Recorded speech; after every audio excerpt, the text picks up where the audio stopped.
Now, I'm a novice machinist at best, and I still have a lot to learn about the proper techniques and procedures for machining. But one thing that I learned really quick was the importance of keeping your cutting tools cool and lubricated. Spraying soluble oil and water from a squirt bottle is an effective way to do this, but it can be aggravating when you're trying to keep chips cleared away with a brush, monitoring the DRO, actuating the quill, or manually cranking the X or Y axis. So I decided to buy one of these Kool Mist Coolant Sprayers to make things a little bit easier. I'm Theobald Hedman, and this is Southern Ingenuity. In this video, I'm going to show you how I made a reservoir and adjustable mounting arm for my Kool Mist Coolant Sprayer, and how I set it all up to work on my milling machine. I bought this kit online for about $160, but it didn't include a reservoir for the coolant, so I had to make one. I picked up this 2-gallon bucket at the local hardware store for just a few dollars. I start out by drilling a hole in the lid for the siphon tube to pass through.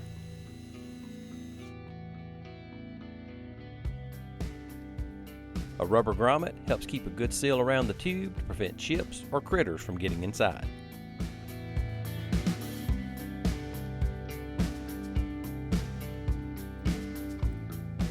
I wanted a way to quickly see how much coolant was inside the bucket without having to remove the lid. So I drilled 2 holes in the side, each 11/32 of an inch in diameter.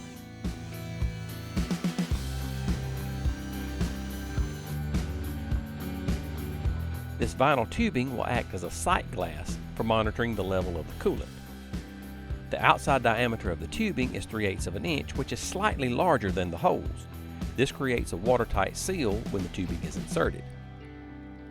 Cutting a small angle on each end of the tube makes it easier to get started through the holes.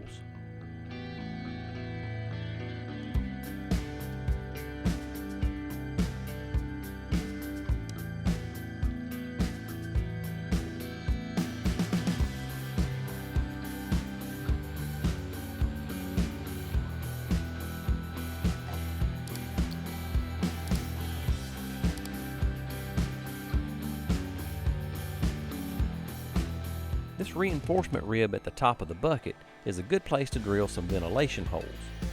This is to make sure that a vacuum doesn't form inside the bucket as the coolant is siphoned out.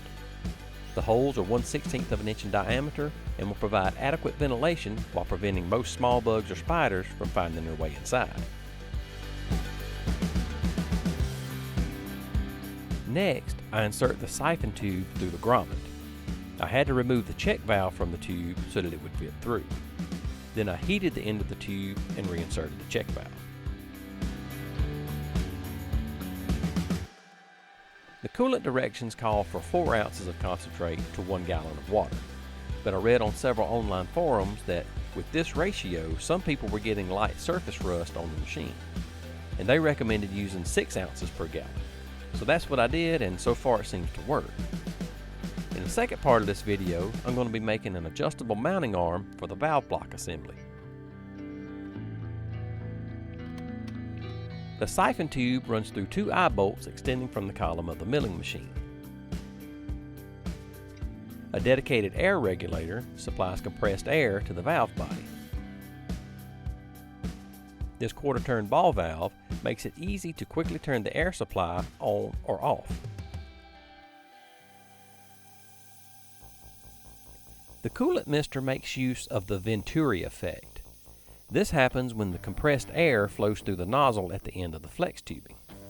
This creates a low pressure area or a vacuum that draws the water from the bucket up to the valve block.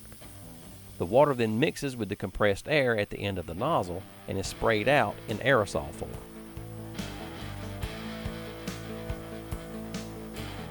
This part is the clamping block, and it will function like a T-nut for securing the mounting bracket to the machine. It's made of aluminum and has already been machined to fit inside the dovetail section of the ram, and we'll see that just a little bit later on in the video. The center hole is drilled and tapped with a 3/8/16 thread, and this hole on the side is drilled and tapped with a 1/4 thread. The clamping plate will have holes drilled in it that line up with these holes. This will prevent the clamping plate from rotating as the clamping knob is being tightened.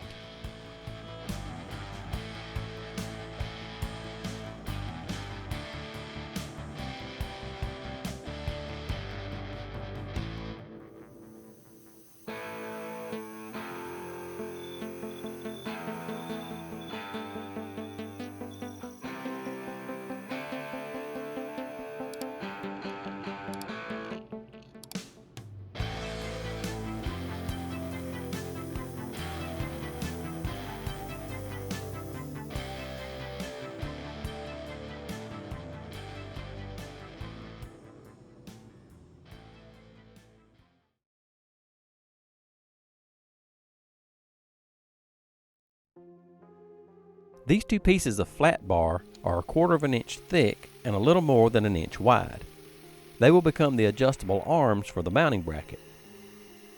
A 3/8 inch slot in each one will allow them to be positioned at various angles and distances if needed.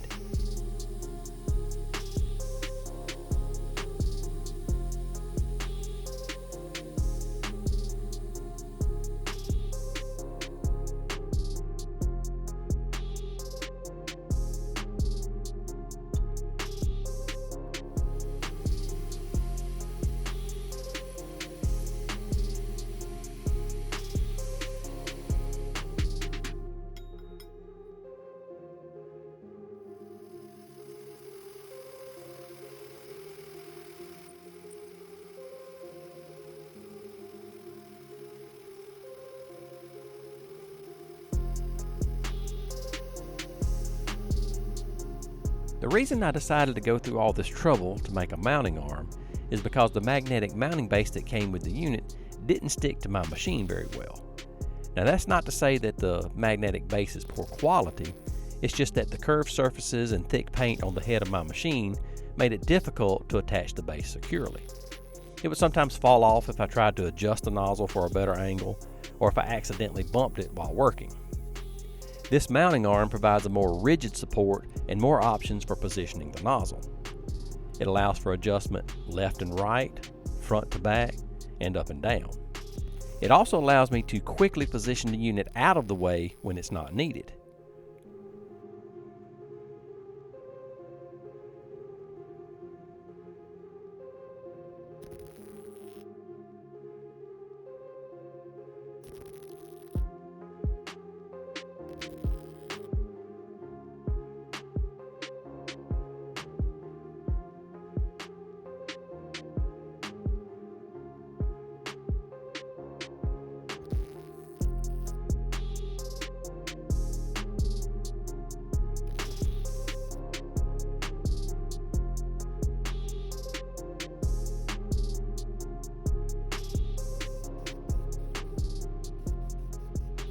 With all the machining taken care of, it's now time for assembly.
As you can see, this setup provides plenty of adjustment for positioning the sprayer in just the right spot for almost any type of setup on the machine.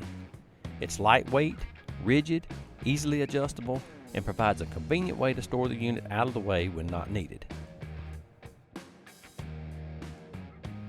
One thing I should have done differently to start with was to locate this clamping knob on the opposite side of this bracket. I didn't anticipate how awkward it would be to tighten or loosen the knob on this side so close to the machine. So I drilled and tapped a hole for a knob on the opposite side, and this works out much better.